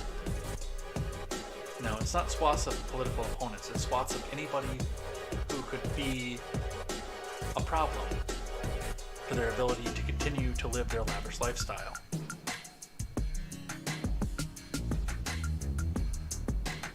But don't worry, there was no gun there, but he totally shot himself and tied himself to a tree. It's totally what happened. Don't look over here. Alright, and with that, we are done. We're out of here. 2 hours. But before we do, I want to touch on a couple things here. Number one, it is snowing, it's blizzarding right now, so pretty happy about that. I love the snow. I love it when it's cold. But, you know, we all know that some things have changed in my life. We're working in a different time. having a little bit of trouble catching an audience, but we're after midterms too, so do keep that in mind. And even with some big news off of there, this is still what I want to do, but there have been adjustments that have had to be made. As far as what's happening now, though, I do want to talk about something I'm thankful for.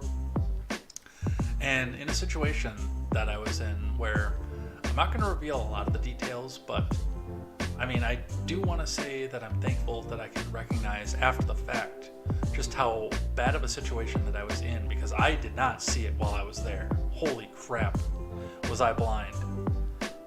But I've looked at this back now, and looking back on everything, and again, don't want to reveal personal details of people over here. You guys barely knew that my fiance left me for like 6 weeks after she left me. But I've looked back and I want to say post-situational clarity is a big thing. I think the old me, back long before any of you guys met me, would have fallen back into the situation that I was in. In fact, I know I would have, because I've seen myself do it several times. But I've looked back now over the situation and realized that, no, I was in the right the entire time. And if I was going down the same way, I would have wound up in a cult. I didn't recognize it at first, but God, I was barreling down a cult in a second. I was right there. The love bomb, the people were out there smothering you, making sure that you're only paying attention to them, and starting to detract from the other people around you. It's always there. And it's always present, and sometimes you get so caught up in your situation that you don't recognize it. But I'm out of it now. Things are looking good. I don't know what the rest of life has for me. Really, honestly, all that I want to do is sit, live on 100 acres and make liquor for the rest of my life. And I've been watching a lot of liquor on distilling podcasts and videos. I think I can do this. Maybe get some unique flavors out to the markets. Some of the things you guys have never tried. I'd like to do that. And just build a better life and build something that's my own. Not keep working for other people. First, I gotta buy a place, because trust me, in this closet that I live in right now, there is no place to age anything. There's no place to store anything and no place to age anything. So that's what we have to do now. But with this, we're gonna head out of here for the day. And, well, that's all I have to say. Let's get the outro music up and let's go. Alright, so thank you everybody who came by and chatted in the live chat. Everybody who came by and hung out. It was a slow day today, but we still had a bunch of people in here, so always happy to see that. We'll be back here tomorrow with more news, more headlines.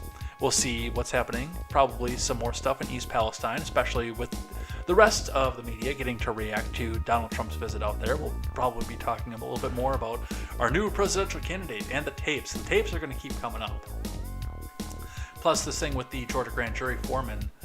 I do think that is going to come up in the news here, but we will never know. I don't have a crystal ball. I don't practice Santeria, so I won't know anything more than you guys do for the next 22 hours. Come back and join me for that. We'll see you then, 6 p.m. Central Time every day for more news, more headlines, and more contemporary.